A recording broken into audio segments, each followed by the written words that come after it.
काय समस्या आहे नेमकी तुम्ही आता या आईला झोळीतनं आणलंय? झोळीतून म्हणजे आम्हाला अशीच अडचण आहे. तर आम्हाला पेशंट म्हणजे डिलिव्हरी सरपडवस किंवा काहीतरी झाला तर आम्हाला असे डोळे करून आणि रात्रीचे पण यावं लागत आहे आणि दिवसा पण पाणी असलं तरी कमरेवडाला 3 फूट पाणी उतरून यावं लागत आहे. अशी आमची अडचण आहे. काही वर्षा पहिले तहसीलदारांनी इथं जो ब्रिजचा प्रस्ताव दिला होता त्या ब्रिजचं काय झालंय? तहसील साहेबांनी बोललं होतं का आम्ही तुम्हाला तात्वाळमध्ये ब्रिज बांधून देतो. त्यांनी बांधून नाही दिले. नंतर आपला कलेक्टर साहेब पण खैरवाड्याची भेट घेतली.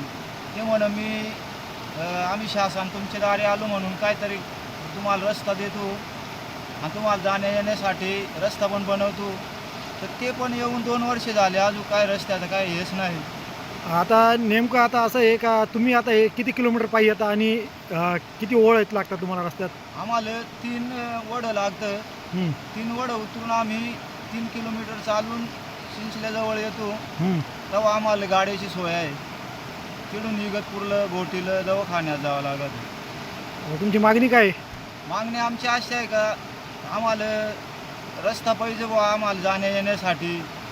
कारण डिलिव्हरी पेशंट अजून सरपडावस पेशंट असे काहीतरी अजून आजार बरंच निघले नाही का आपले लकवा जातो अटॅक येतो.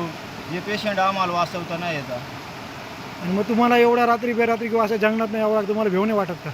बेव मग आता बेव आम्हाला वाटतो पण मग आता बॅटऱ्या आणि अशी गावची लोक 2-4 सोबत घेऊन यावं लागत डोळी बांधून वाशाला.